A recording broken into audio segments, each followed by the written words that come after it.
day 3 of the Hamilton Fringe. Is everybody open? Everybody's open, right? Yep. Everybody's Have open. you opened? Yeah, I opened last night at 10:30. Yeah, we opened late too, 9:55. It's a tough. It's tough. First off, I've already been up for like however long, walking around trying to do posters and stuff, which is another thing entirely. Yeah. And then like to go into that and do a show, I'm like, at like 8 o'clock, I'm like, I think coffee is in order. I never drink coffee. So I'm here, and as I say your name, just say hello or say hi or whatever, just so that anybody listening can sort of get a sense of everybody's voice. So I've got Brian Morton. Mm-hmm. How are you there? Olivia Fasullo. Hi. Dave Brennan. How you do? And Esther Huh. Hi. All right. So how have your fringes been so far? I mean, day 2, are you already exhausted? Are you? A little tired. Yeah. Yeah. I think the thing is I'm not acting in it, so my job is pretty much done.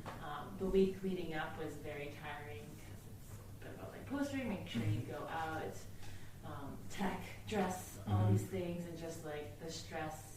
But once it's out of your hands, it's just like, well, take it away. Well, I saw you when I got to the theater last night, and Esther was folding all of our programs and putting the inserts in. So she's got a repetitive stress injury at this point. And same with postering, with the pole, with the tape around and the circle around the pole. So that you have to watch out for that as well. Yeah. When fringing. Yeah. You gotta watch out for all of the arms. You're gonna end up like a cashier at Shoppers Drug Mart with the brakes on. Yeah. I did like about 150 programs yesterday. This is the problem with self-producing is you don't have anybody who's gonna be, you fold those programs. So you're just like, you're doing it all yourself while you're freaking out about your show. So. I actually got my venue captain to organize all of that. Just dumped them and then they happily sat and folded. Yeah. No. So the point is, you can ask your venue staff and volunteers. Well, they actually have an hour. They have an hour between the shows anyway, because the other show's in. And to get there. And nobody, I've noticed that nobody lines up here. Like there is no lines until like 5 minutes before a show. That'd be like a chill. It's very much like Montreal Fringe that way. Nobody lines up in Montreal. Everybody just sort of moseys up like 5 minutes before well, the show's they do for Nick Wallace shows. Nick Wallace shows there'd be a 45-minute lineup, but there are very few shows that have a kind of pre-demand that coming in, that show's going to sell out, and that show's going to sell out from its very first show. Therefore, if you want to get in, and ironically, those are the shows that there are virtually no artist comps for, because artist comps tend to be standbys. So, But also, if they already have a lineup, they don't need to pay for the house. Exactly, they don't just have their audience. Yeah. How was your first? Well, yeah. How did you feel before the show? Okay, my hands were shaking. Yeah. And also, like, we have a really small crew, so I was taking care of sound, and my hands are, like, on the sound, just shaking. Like, okay, this Lightning is in every scene. Yeah. And your show is, just so everybody hears, your show is... Devil in the Details. Devil in the Details. And it's at the Players Guild. And your role with that show? I'm the writer and director. The writer and director? Well, no wonder your hands were shaking. No wonder. Brian, your show is... It's called Mary I Have His Pants. It's by a local playwright, David B. Fraser, who is the most often produced playwright in the Hamilton Fringe history, going all the way back to the first Fringe in 2003. David and I have known each other for about 30 years, but ironically, that's the first time that I've ever actually worked on one of his plays. Brian used to run the Fringe, right? I worked with the Fringe for 8 years as a venue technician, a venue captain, and then my last Fringe, the T-shirt I'm wearing, I was the festival producer, so I had Jessica's job, right? Yeah. And then I hired Claire and did the kindest thing I think I could ever have done for her as I split. I let her basically organize things the way she wanted to without any... And there were some problems with the organization, and by me leaving when I did, it allowed them to kind of put it all on me, and now the organization's, has a new direction and a new. You say you were the fall guy? No, but I felt, without getting specific about it, our Ontario Arts Council funding was at risk, and Claire had a very good relationship with the OAC, and I felt, that was my own feeling at the time, that by me kind of choosing that moment to leave, it allowed them to basically make sure that funding was secure. And since I've left, they've now got relationships with the Trillium Foundation and the Community Foundation, people that we could never access funding from. So, and at the end of the day, the Fringe lives and dies on money, right? Yeah. Audience, money, attendance, all of these things are so. And the growth in the last 3 years has just been extraordinary.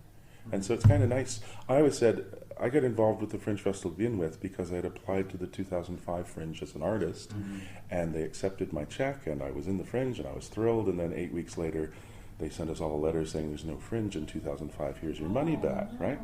But because we had all applied to the Fringe, anybody that was on that artist list got invited to the AGM that year, the annual general meeting of the corporation, and we watched the 12-member board of directors resign. There were like 2 that left. Yeah. And so it was very clear as Fringe artists that wanted to see this thing survive that we had to rally to it. We were the people here in Hamilton. We're the Fringe artists. And one of the things that was great about the Fringe board for ages was it was full of Fringe artists. And there's even something in the bylaws, the Constitution, that says being on the board does not preclude you from having a show in the festival. Right? And that, to me, made us artist friendly. And as a smaller Fringe, and when I first went to the CAF conference in Montreal in 2008, we learned that the magic median number is $1,500. If you can get your median return on the shows to $1,500, it becomes worth. It becomes worth. Local shows will always tend, because they have local infrastructure. They're not touring. They don't have any extraordinary costs. But if I'm coming from Montreal or Halifax, I need to know that I'm going to make $1,500 just to make it worth coming to Hamilton. And because we're opposite Winnipeg, which is one of the largest fringes of the country, we kind of became the default. If you don't get into Winnipeg, well, you can always play Hamilton, right? Yeah. And also, when we were able to move the dates of the festival around, because we used to follow London, which would put us into August, usually right after the Festival of Friends. And when the Fringe initially started, we were at the very beginning of June, we were at the beginning of the tour. But our sweet spot, and where we've been for about 8 years now, is immediately following Toronto. Right. If you've got a show on the Toronto Fringe and you want to hold it over, or even better, you didn't get into the Toronto Fringe and you still want to do your show, Hamilton becomes a really attractive thing, right? And then there's this little mini tour that can develop: Ottawa, London, Hamilton, Toronto, and you don't even have to leave Ontario and still kind of get some work in the province, right? And I didn't get to you guys. Your show is The Tragedy of Othella Moore. That's a sort of a retelling of Othello. We make it a Mean Girls version, where they're cheerleaders, and I don't know if anybody cares that there's not cheerleaders in Mean Girls. Does anybody care? I don't think anybody cares. Okay. I don't think anybody Fan cares. of Mean Girls, I'm going to say no. I just want to put it up there. Because like, what's funny is It's like that I see their a poster and I rated go, on Mean Girls. I mean, if there are cheerleaders on there, They were, Lindsay Lohan was a mathlete, I believe. Yes. Okay. So they were no cheerleaders and athletes. We know that because we attended to promo the show, this Mean Girls trivia night Yeah, at Steel Lounge. at Steel Lounge. And people know that. Oh my very God. well. I even saw the movie within a couple months I of saw going. that movie the day before, and I'm like, I have no idea what this is. They were like, with Lindsay Lohan's boyfriend in the movie, Aaron Samuels, or the guy she likes. They were like, "What is his football jersey number?" And we were like, "What is going on here? These are the hardest Mean Girls questions." What does the German teacher say in English in the montage? And then, but it was hosted by these wonderful drag artists, and people knew it. They were like, "Yo, over here!" And it was really fun. we had a good night, but we did not win. Winning isn't everything. It's how you play the game. Love a movie like that. They really know it. Yeah, and I mean, what we capture from Mean Girls is the meanness of the girls. Yeah, but that's in Heathers too, right? Oh, yeah. Absolutely. Yeah. Mean Girls is Heathers without the murder. And no Christian Slater. But there's murders in Othello, right? Well, I mean, no spoilers. And how was your opening? It was good. So this is our second run of the show. We did a run in April. So since then we made some changes. We had a cast member drop out, so we replaced him. And so, it's really interesting going from one run to another. This is not something I've done before. And I guess I thought whatever, we already rehearsed it. It would be so easy. But I think that like it's okay for me to think that as the producer. Yeah. But it's not okay for like the performers to feel that way, because once you get comfortable, like something lacks. So I think like getting an audience was really good for the cast to remember, like, oh yeah, this is funny, this is new, this is interesting, right? Because people reacted really well to it. I'm like, oh yeah, you didn't know that we'd be doing that, because we did it before. Yeah, it's funny because it's hard when you're in rehearsal, because it's really funny at the beginning, and then but halfway through rehearsals you start wondering, is this still funny? Yeah. Is this still funny? And then you're like, I don't think it's funny. What are we gonna do? And then the audience laughs, and you're like, oh, right, sweet. It is funny. It is funny. I want to give a shout out to our new tech, Maya. Yeah. So she stepped in pretty short notice, and talking with the cast after the show, it was like, were you thinking about the tech at all? And everyone was like, no. Isn't that a nice luxury? Wow. Sure. Because most of my Fringe experience was with my sketch comedy group, The Imponderables, and eventually we just were touring with like a fifth member who was our technician, but you can really have a hard time. I remember the first time we did Montreal, opening night, nothing's going to go smooth, but of course the reviewer from Winnipeg is in the house, and there's going to be tech issues in this, so as a performer, when you know you're in good hands up in the booth. Oh, absolutely. Yeah, confidence is a big part. I give her all credit. Yeah. She did a great job. Yeah. Good hands in the booth is so important. So important, especially if the show has a whole lot of tech. Yeah, our show's very tech heavy. So I'm up in the booth as well. There's a You did okay. Yeah. I stole the show. Every loud Voice of God. Just remember, you can turn out the lights. Yeah, there's like 8 more of these. Yeah, okay. Yeah, and at 60:01, they will. Yeah. Hopefully a slow fade. Yeah. You know, a 30 or a 40-second fade, so you can kind of wave goodbye. No, I go straight out. The Yeah. guy's like, no. Yeah. Oh. I got yelled at the kickoff party, the preview show, when I knocked on the microphone, and the tag was like, "Don't hit the microphone." I'm like, "Don't heckle the host. You're part of the show." So don't mess with the masters that be, right? Yeah. They can cut your mic at any point. Yeah. I got my mic cut at the Hamilton Arts Awards. Wow. Some dude at the Scottish, right? I remember. I was there. Yeah. Were you saying something particularly offensive? I don't think so. I think so. It happens. So Dave was the host of the It kickoff. happens to me. Yeah. Kickoff was Nobody great. turned off his mic. No, I just got yelled at, and I don't know. People have a thin skin sometimes, but I would say the caliber of acts, especially seeing that the Mandarin smorgasbord at the kickoff was great. Yeah. People really had their stuff together. Yeah. I thought people really did a good job of selling their shows. Yeah. That's actually my favorite metaphor around the Fringe. Is it is a buffet, Yeah. right? Yeah. The whole idea is not everybody's going to like everything, but you find the bit of the buffet you like, and you The Jello cubes. or the For me. the No. No? It allows you to kind of taste stuff, right? And good money. And the hope is particularly Hamilton's theater scene is kind of fixed. There's certain groups that are known for doing certain stuff. The Staircase, at least, they're touring stuff in, so often you see shows at the Staircase that you probably wouldn't see otherwise in Hamilton, right? But in this 11 days, you see more theater in Hamilton than every other company does all the year round. And the Hamilton Fringe, in its 13 years, has produced more original plays, than Theatre Chorus has in 40 plus years of existence. And I particularly, because I think that's one of the key demographics for us, is writers getting a chance to actually get their work on stage. Yeah. And the other is actors that always wanted to play a certain role, and no one would ever give it to them. Yeah. I used to have a line that only in the Fringe can a 60-year-old 400-pound man get to play Hamlet. That's great. Nobody else will ever cast it. That's a great point. Yeah. Go ahead, no, please. I was just saying, I can't wait to do Hamlet for myself. There was a one-man Hamlet to toured the circuit for quite a while. I remember singing on Bravo. Yes, there was. Yeah. Who did that?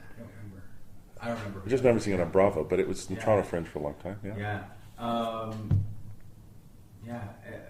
In terms of your, you had your openings. What was your promotional How was your promotion for the show? I know for me it was a lot of trying to find places to put posters, but mostly trying to talk to people. Posters have been really frustrating this year, and particularly in some venues. Won't even let you put the poster up. It's like, wah! Yeah. You know, and I understand people are sensitive about their walls, but again, in my day, we would have these big plywood boards that would kind of, I don't know what's happening. I don't know, because my venue has no posters. Mills Hardware has 0 posters. They don't, eh? You have a little bit over the drinks area. Yeah. I didn't even see that. No. Because nobody's going to see that. It's over the drinks area. The best postering so far I've seen is the Baltimore House. I've seen more posters at the Baltimore House. The Baltimore House, they were like, come, put up your poster. Yeah. They even gave us the tape. That's wonderful. Thank God somebody has tape. I spent Thursday walking to almost every venue. Yeah. They had a show. I didn't get up to the staircase, but I got up to every other one. And trying to find a place to put up posters. And the only place I could put up posters was at Hamilton Theatre Inc. Yeah.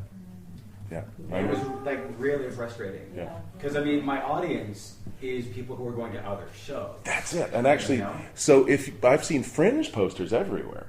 So my logic is the Fringe's job is to get people to come out to the Fringe, and my job is to find those people that are already committed to seeing the Fringe to decide to see my show as well, right? And we used to track the button sales divided by the total number of tickets sold, and you could figure out what the average number of people per button were buying. Right. And in my day, it was 3. So for each one of those buttons, they would buy 3 tickets, and that would balance off against diehards like Tom Sorokowski that sees every show in the festival, and you'll see him diligently going from show to show to show to show. He does. It's astonishing. He works out his schedule well ahead, and because he also does the Toronto and London fringes, often he'll know a show that's coming to Hamilton, and he'll catch it in London instead, right? It seems like a lot. It seems like it would be almost impossible to see every show, 47 show schedule. Yeah. But there are people who do manage to see every show. I believe it's called A Beautiful Mind. Yeah, marathon. Derek Jewett in Toronto saw every show in the Fringe. Every one of them. 150 shows. Shows they are at the same time when they can't. You just sit with the schedule, work it out. You figure out if I do nothing else, I can start here and then I go, just kind of get from this place to this place and then go to this place and you work it out. Particularly useful are the Saturdays and Sundays when you've got 6 or 7 shows in a single venue. Yeah. So you could pick, I'm going to see every show at HTI on the Sunday, right? And then you kind of work it out. The gallery shows are an added complication because they're, and often... puzzle very well. Yeah, and so often the shows that I tend to miss each year are the gallery shows, unfortunately, right? But and then the BYOVs are a whole new thing as well, and particularly now that there are really strong BYOVs. Edmonton, half the shows in the festival are in BYOVs. They're and it's a way to get around CAF's rules about no artistic direction. Well, the BYOV is exception to the lottery. Yes. If you run a BYOV, you curate. Correct. Now in Edmonton, there are people who will take a BYOV show over a show that was chosen from the lottery. For sure. Because it's curated. Exactly. So they have an assumption of quality over that. Stuart Lemoyne that runs one of the venues. And again, the reputation that he has and the shows that are in his venue, which comes from what they call the Edinburgh model. Edinburgh's like that too. The assembly rooms, if you're in the assembly rooms, you're going to sell out because people know that the caliber of work in that space, and the Edinburgh Fringe, which has 2,000 shows in 400 venues, and it's a free-for-all, We did Edinburgh in 1990, and we were playing to about 20 people a show in a 100-seat venue, and I was the production manager, and we had budgeted a third, so 33 people a show as our break-even or something. So I was kind of killing myself with our 20 people a show, and they were patting me on the back and jumping up and down and saying, God, you're doing so well, because what they don't tell you 3,000 miles away is that the average audience is 4. 4 people. That's why they say that the only people who make money at the Edinburgh Fringe are the venues, because you have to buy your venue.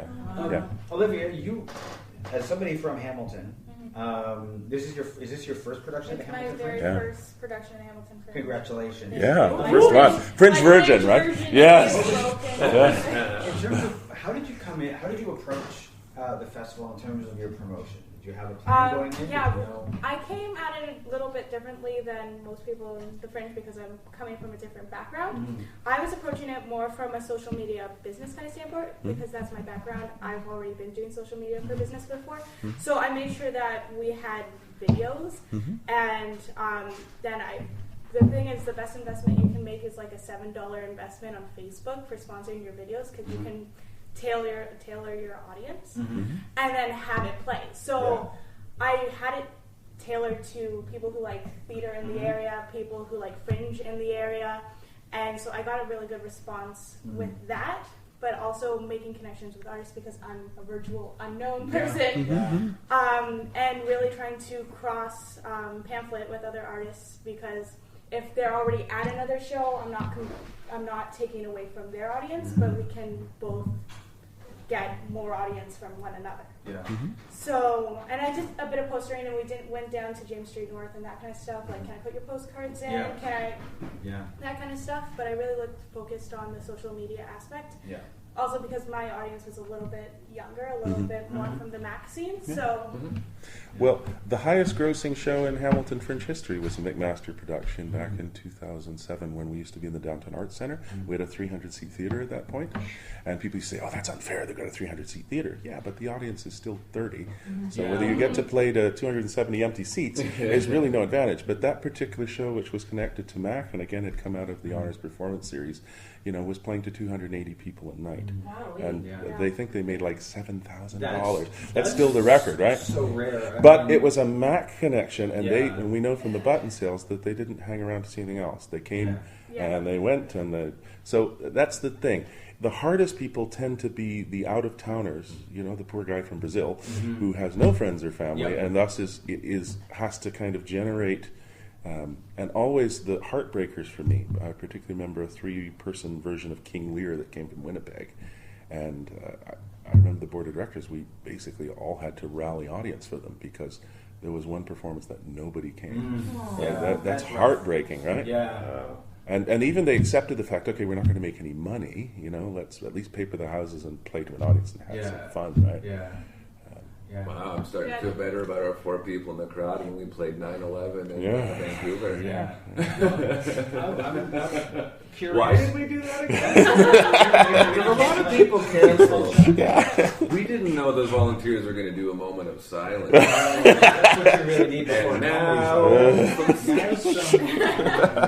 The best thing I can say is at least afterwards, we were like, well, there's a famous Second City story in Chicago when Kennedy was killed. Yeah. And they came out and they said, well, we won't ask you why you're here if you don't ask us why we're here. But, why did we do that? Now, having done the Tragedy of Othella Moore before, was your approach to promotion for the show different than it would have been if this was a complete, like, the first time you were performing it?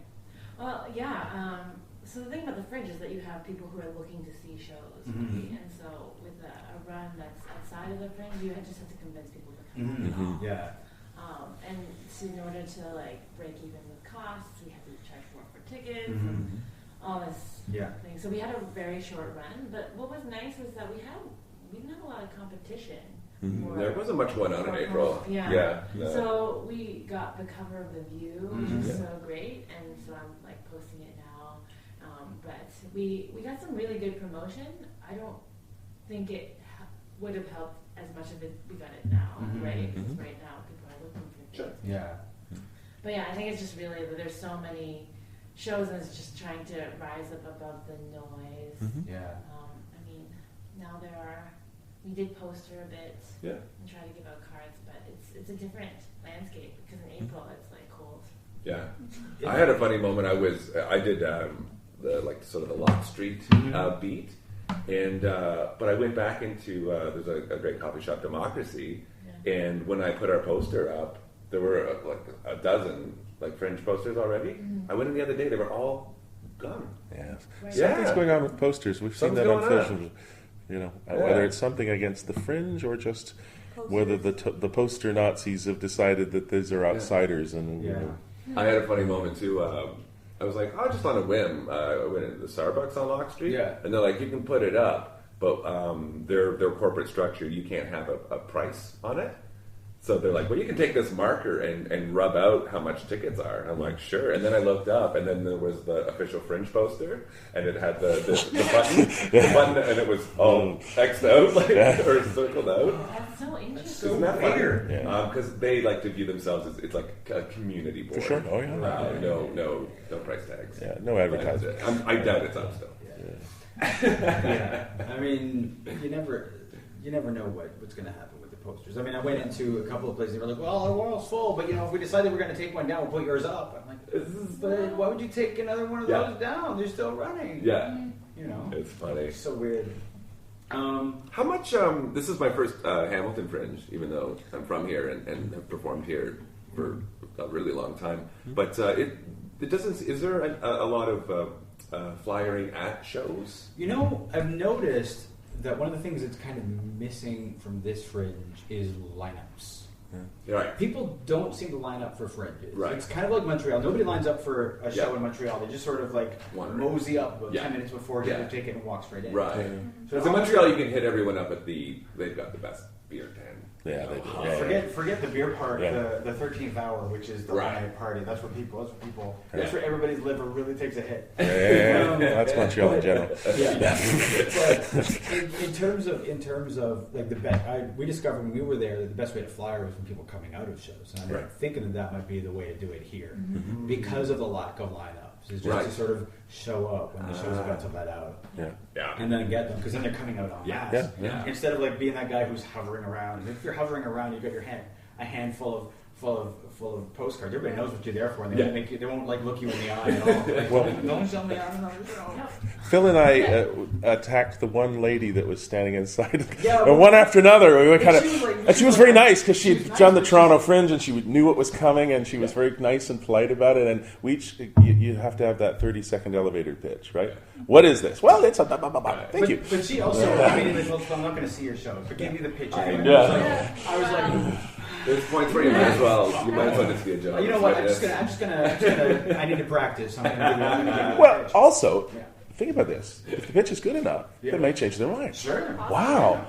I think I will stay to see that. Particularly, I think the best flyering is always, the 5 o'clock show and you're the 7. If you haven't decided what you're going to see after this or after dinner, maybe you'll consider us, right? I was in. Now, cities like Toronto, Winnipeg, people do line up before the shows.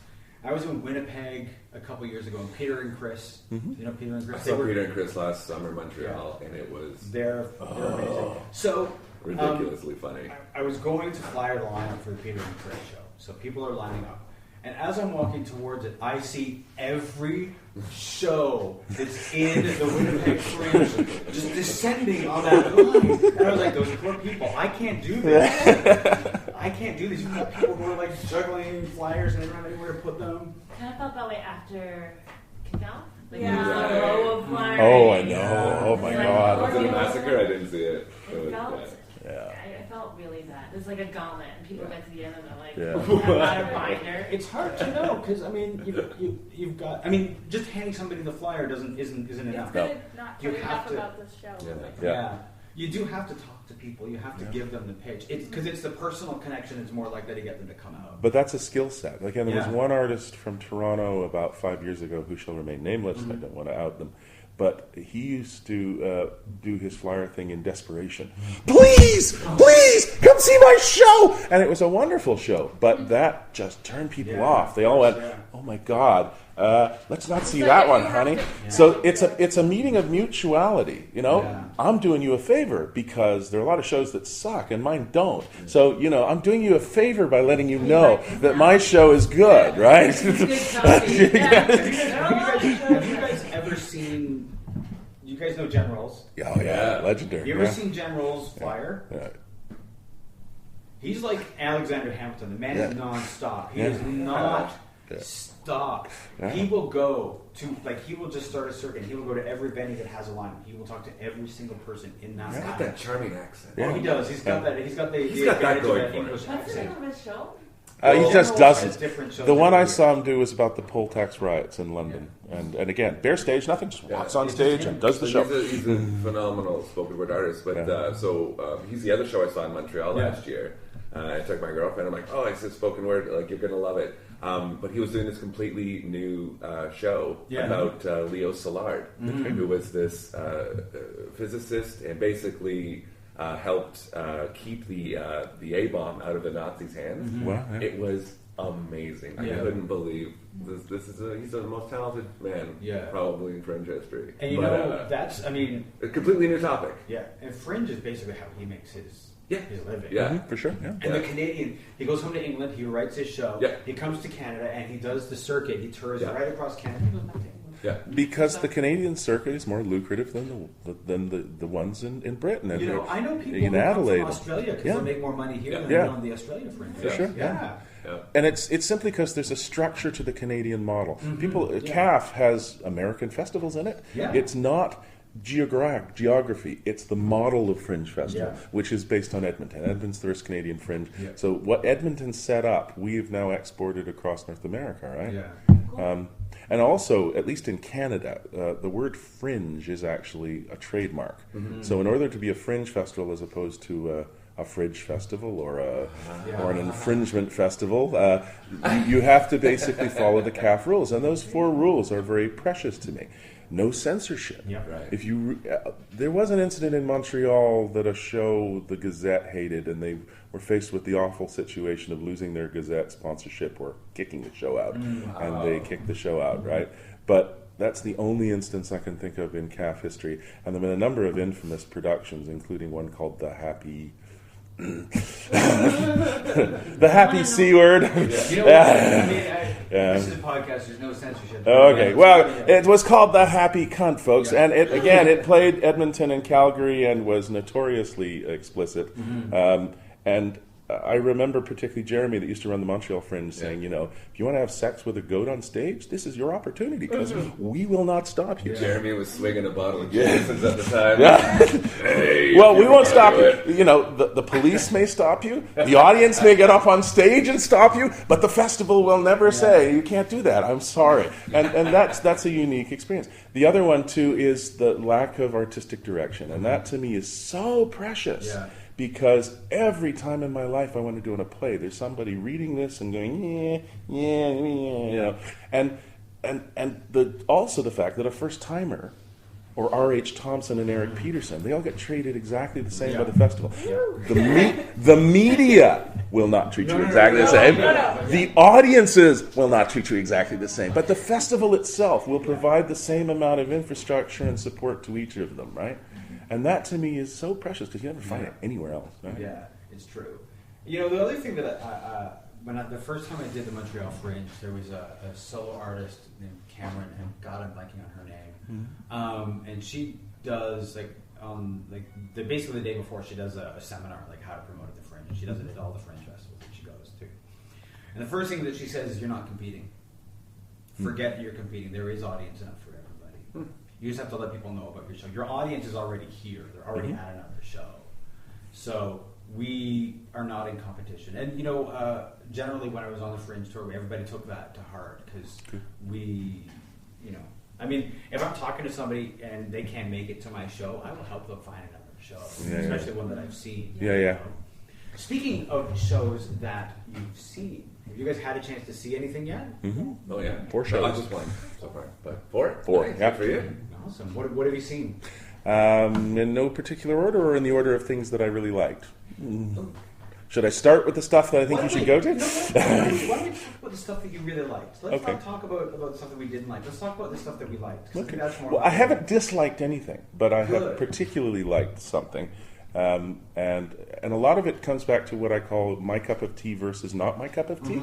I recognize that there's an audience for each show, but I'm not personally fond of musicals. I'm an alternative theater guy, so give me something like Sarah Kane's Psychosis 458, the suicide play, because Sarah Kane doesn't get done in Hamilton, right? And therefore I want to see something that isn't part of the theatrical landscape for me, right?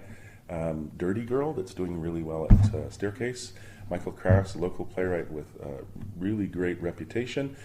He did an interesting piece last year which was not well attended, and he's basically written the whole play again, but this time from the women's point of view. And my own feeling is the male character is the weakest of the bunch, and the two women basically make this thing sing, right? And most recent show I saw, we were outside in front of it, was Faith, which was the play that won the Fringe Playwriting Award this year. And again, is a really articulate and well-written script with some really nice performances from the two people involved. I thought especially that Lindsay was pretty. Yeah, I mean, it's astonishing. mostly her. Yes, I agree. It's mostly her. Yeah. Because the guy, she's referred to him as the movable prop. Yeah, the one woman show with another guy there who has a few lines. That's what I felt. Yeah, but she's fucking amazing. Yeah, intense. It was really great. She also picks one person out of the audience that plays a particular part of the scene too. Yeah. And for whatever reason, I was the person she picked. So this huge, intense kind of you want to fuck me, right? And it's coming straight to me, and I'm going like, oh. Yeah. It's a really awesome performance. Yeah. Dave, I saw an old friend from back in the day through like Second City and stuff. Crystal's show. Yeah, all kidding aside. Yeah. Fantastic. Yeah. She had that audience in the palm of her hand. Yep. Well, she does, right? She knows. Yeah. I just recommend it highly. Yeah. I'm not gonna, the worst thing about trying to give too much praise or review to a comedy is you just end up spoiling punchlines. No, you don't want to give away the jokes. No, Esther, but I loved see anything? Loved it. I have. I saw Oasis Love on Thursday. That was really lovely. Cool. Yeah, I really lovely show. Musical. I study musical theater, so I understand why people don't like it. But No, there is an audience for it. Yeah. It's just not necessarily me. Yeah. So I accept that. I actually think there's more audience for musical theater than there is for alternative theater. There but is. It's more commercial. Yeah. It's more commercial. yeah, but no, I do relate to why people find it unpopular. Well, I think that it's bad musicals that people think of that makes them not like Agreed. musicals. Oh, like Waiting right? for Guffman. Yes, that's Nothing the ever thing. happens on Mars. Yeah, that's exactly what it is. Like, bad musicals are bad like film musicals. Well, it's also that there's a kind of a commercial sense deliberately built into at least the American model. So it's like I always feel as I'm watching certain musicals that the producer is basically lifting the money out of the back of my wallet, and that this was the whole point, right? Well, at those prices. Yeah. Olivia, have you seen a few things? Yes. Well, I saw The Commandment, which I absolutely adored. It was amazing. Thank you. I met your director. Yeah. Very, very nice guy. And I saw Unoriginal Sin, which was well done. I really loved their multimedia parts. Like, they have a plot, and then they have multimedia where it kind of deals with like miniatures of hookup culture, and it's really amazing. Like, you should see it, especially for those parts, because there's that plot that's going through, but the moments where I don't want to give anything away, but the way they use, dating website like advertisement, and you're like, wow, okay, or just consumerism with hookup culture putting it together is really interesting. So I would recommend. Cool. And I saw Faith, and it was really great. Cool. Yeah. Wow, you guys have been busy. Yesterday I was going to see a show. I was like yesterday. I was like, okay, 7:00. I think I can manage to see a show. You gotta take a nap. And then it was my opening, and I was on my way to see the show, and I was like, I cannot put my head into somebody else's show right now. I was feeling too much, both excited and also that I wanted to throw up. So I just was like, no, I'm not gonna do it.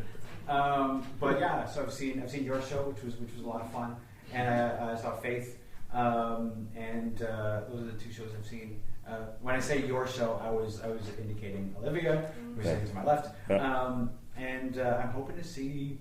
I want to see as much as I can, obviously.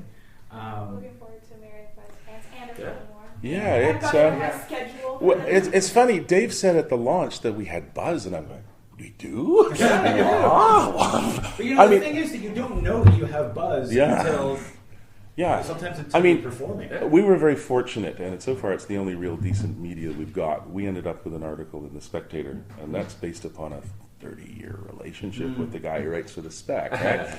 And but which is nice, but so far that's the only real hit we've had. And we're all kind of waiting patiently, hopefully, for the reviews.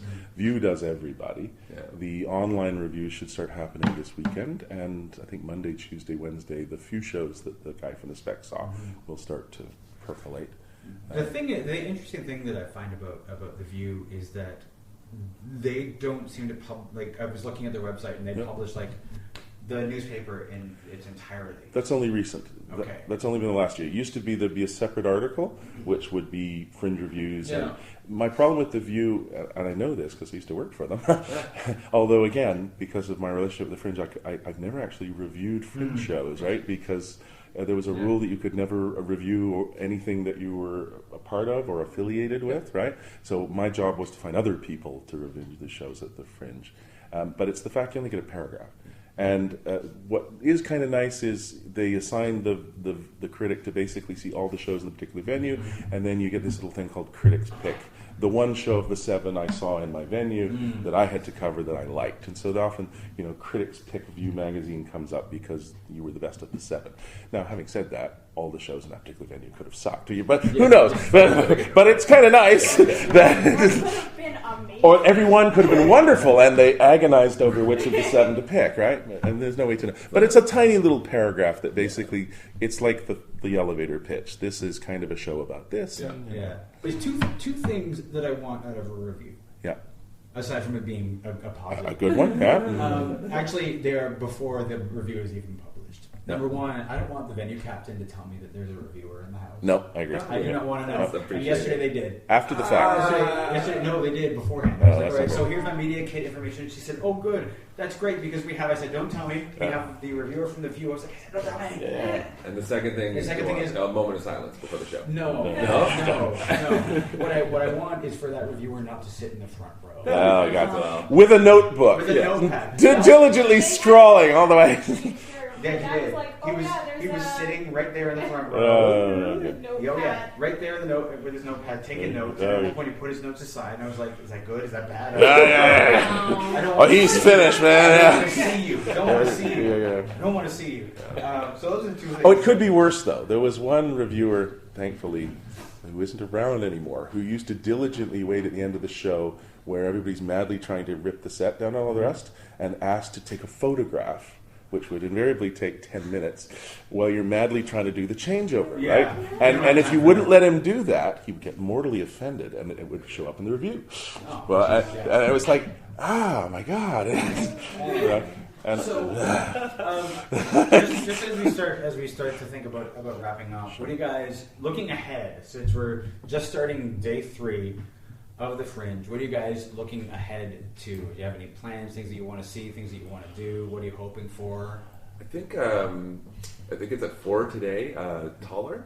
Yeah. I know Dave Tomlinson, another guy from way back in the day, through sketch, but it's a local story, so I'm quite curious. Sky Gilbert, who was founder of Buddy and Buddies in that time, who moved to Hamilton about 12 years ago and was actually on the Fringe board for a while. Again, he's just such an amazing writer. He's written so many plays, and they're all different. He founded a little theater company called Hammer Theater, which was in a couple of Fringes. He did Crack in 2007 or 2008 off the top of my head. But he wrote a series of plays that are essentially Hamilton-centric and that will never play anywhere else. They're not designed to be at Buddy's or in Toronto. They are specifically for a Hamilton audience, and I admire that, right? I think there was a bit of a controversy about theater careers canceling one of those Hamilton-centric shows. I remember that. I wrote a big article in View about it, and I still think that was a really unfortunate situation. It was the torture show? Yeah. There was a show based on a real crime that had happened, which was still before the courts. And the crime reporter, not the arts reporter, the crime reporter basically had gotten the chief of police to basically say, this play is going to get these criminals off. And they were threatening to charge him with obstruction of justice. And you imagine this, putting a play on, you're obstructing justice. And I went, well, unless he had interviewed them, had gotten witness statements, and was refusing to give them to the police, I don't see...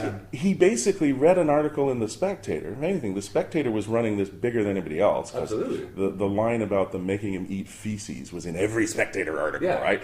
And all he did was read an article in The Spectator and imagine what might have happened. Right. That's what artists do. What might have happened? There was a similar incident. Summer Works where there was a play that was about the terrorists.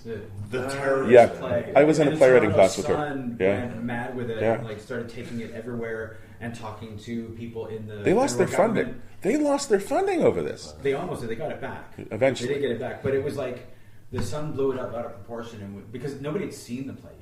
Of course. Yeah. So based off that one sentence you have in your program. That was my point. The Sun was taking it and was saying, federal money going to this pro-terrorist play.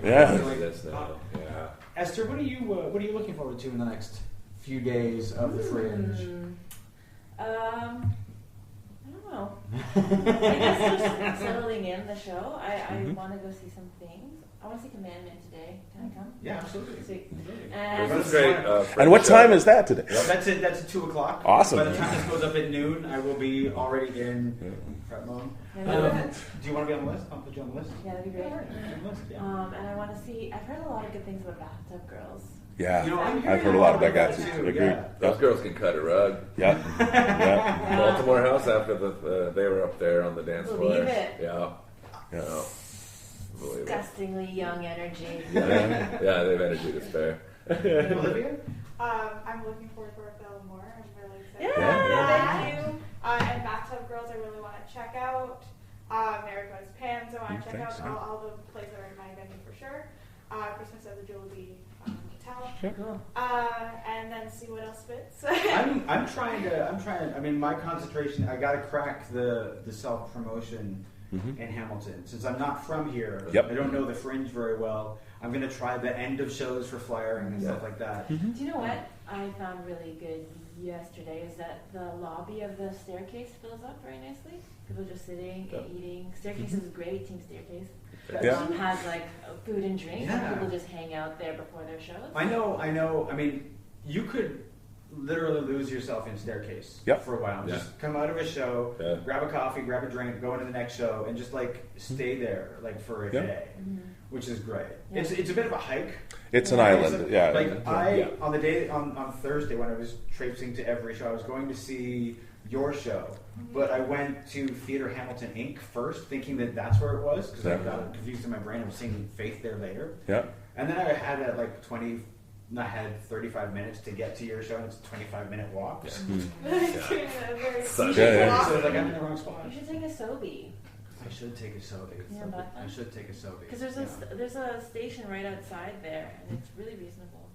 I was thinking of, for promo today, flyering the 115 Ghostbusters at Jackson Square. It's a little fringe. It's a little fringe show called Ghostbusters. And don't forget, Paul McCartney's coming to town next Thursday.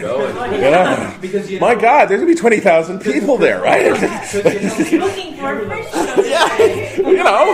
Hey, in Toronto, Neil Patrick Harris went to see through. Yes, he did. I know. It's astonishing. Okay, so you guys know how that rolled out. Yeah, Twitter. So Kat Sandler, who was doing Bright Lights, she tweeted, because Neil Patrick Harris was like, I'm in town shooting, what should I do tonight? And she was like, come see my show. And all my friends were like, go see her show. There were other people who were like, come see my show. But she was basically first. So 10 minutes later, he DMs her. She gets a DM from Neil Patrick Harris. And the friend works out that he can go in. Now, her show was sold out. So MacGyvered him in. And then hang him off the booth. He went to see 2 more shows. Yeah, he liked it. He liked it so much he went to see 2 more shows. So maybe Paul McCartney will come and see something. Wow. If he's not doing a show.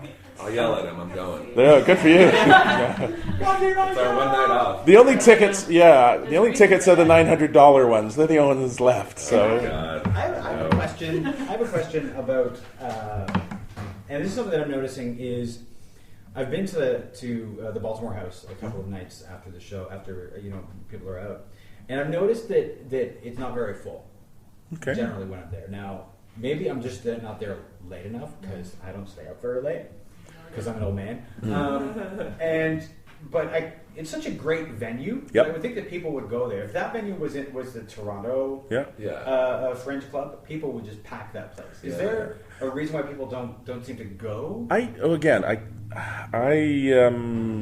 have. This is my first Fringe that kind of I've been hanging around the Baltimore House, and the Art Bar, which is a venue now, was the Fringe Club when I was involved, and it was a much different vibe. And you tend to find all the artists were always at Art Bar. And I can't comment because, again, I wasn't here, don't know what it was like last year. I can only see what's happening this year. I do notice that it seems like all their programming is at 10 o'clock, and so therefore there are shows that are... no, not 10 o'clock, 9 o'clock. 9 o'clock. They're all at 9 o'clock. So anybody's catching the last show isn't there. So I think the 10 o'clock start at the end of the last show probably would be... I mean, the weekends they go to midnight and all that. That people would be going there after their shows. But I went there after my show and almost nobody was there. Yeah. I mean, for us last night, I mean, there was... they did a show they always do at Staircase called Hammer Night Live. Yeah. And so they did an 11 o'clock start. Yeah. And it was great. Matt Serena hosted. Clifford Myers was the headliner, but they were in their pajamas because it was a late night show. Yeah. And so for us coming out of our show, it's like, well, if that wasn't going on, maybe I would have gone to the Baltimore House. But I was like, well... There's a great show here already. Because that almost sounds a little bit like the 13th Hour in Montreal. Yeah, like an after... after... So it's like 1 o'clock in the morning. Yeah. You better have a nap before you... Yeah. But nobody naps in Montreal. I agree. I feel like a lot of the people that I've seen going to the shows are older. Mm-hmm. So not necessarily people who would like, okay, we're going next. Right. And I mean... And it's early. It's early. Like this is the weekend, right? People that have to work aren't going out, till 2 in the morning on a Thursday night. So maybe we're just going to see tonight and tomorrow being a little busier at the Fringe Club. Yeah. I do know that they've put the volunteer sign-in thing in the front of the Baltimore House, so at least the Fringe signage is there, which is good. And you can buy passes and you can buy buttons there, which is good. Is it especially close to any venue? Actually, it's pretty much right in between the Mills Hardware, Hamilton Theatre Inc. But the venues used to be much tighter. 1 year you had the Bank of Montreal space, you had what's currently the Absinthe space, which was a venue, and you'd have 2 venues at the Downtown Arts Centre, which is on Rebecca Street, round the corner. So we were much further concentrated, and I'm finding more and more the Fringe, the Players Guild's the first year it's been an official venue, and we two are kind of at the halfway point between the Staircase and what traditionally used to be the centre. As someone who doesn't have a car and who has been walking from venue to venue, I know. It's getting wider. My legs have been killing me. And I walk regularly, but this is a lot of walking for me. And in the past, we had 2 venues at Theatre Kirks instead of 1, although the costs of using that facility were expensive, right? So, but there's a logic that says it's great to have 2 venues, and at the Staircase you've got 3, right? So it's the idea that it's like a multiplex at the cinema. That interests me. No, that doesn't interest me. But therefore, I can kind of stay in one place and see the shows. So that was perhaps a better model. The thing is that I think that the venues are all walkable. Yeah. With the exception of, you can walk to the Players Guild. Yeah. God bless. I've done it. You just need the time to do it. If you're in a rush. If anything, that's my biggest thing is that I'd like to see more shows, but I go from the Players Guild to another venue, and it takes me so long that I can't stay for the next show and then go to the real key is the nights you're off. I was off Thursday, so I caught shows Thursday, right? Mm-hmm. And I'm off Sunday, so Sunday's wide open for me. I'll catch shows. Yeah. That's what I did yesterday. Also, again, the importance of the artists' comps, and in the old days it used to be festival-wide. There was a lanyard system, and if you were an artist, a show could opt out, and shows frequently did, but the default was that if there's an empty seat and nobody's paid for it, that you may as well stick an artist in it, right? I will always give seats to artists. That's something from, because we'll tell people about other shows. Yeah. I think that other artists are as good at selling my show as anybody else. So I want people to see my show. And also, it's part of the Culture. brotherhood and sisterhood. Yeah, You just culture. sort of like you want to see everybody's shows, you know. All right. So who's on Twitter? I'm on Twitter. All right. Hands up. So Esther, what's your Twitter handle? The show has a Twitter handle. Okay. So what's the show's Twitter handle? It's Othella Moore. Okay. Are you personally on?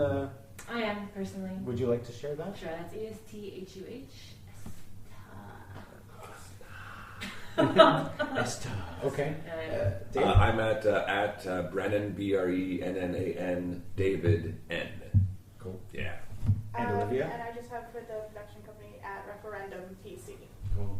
And what about websites? What about you? Oh, Yeah. So I'm at Phil Rickaby at Stageworthy Prod. Those are those people listening to this probably already know. I'm going to be linking to all this in the show notes. Perfect. What about websites? We just have a Facebook page, Yeah. facebook.com/OthellaMoorePlay. Same Facebook page. Facebook page. Referendum, and then as well as the details. Cool. And we actually have a web page, which is www.theater-erebus.ca. And I've got the commandment.ca. Yep. Just for all this stuff here. PhilRickaby.com, StageworthyPodcast.com, and all that stuff. Sweet. So we're going to do this again next week. Esther, you won't be here. You have a previous engagement. Dave will sit in and he will do both parts. He will play both parts here. He will play both you and himself. I'm looking forward to that. It's going to be awesome. Me too. Dave's understudying for Esther next week and also playing himself. So this should be. Oh, he's gonna kill you. It's gonna be so awesome. It's gonna be great. So we'll all meet back here next week at 10 o'clock. Thanks a lot, you guys. This was fun. Thank you so Thank much. you, yeah.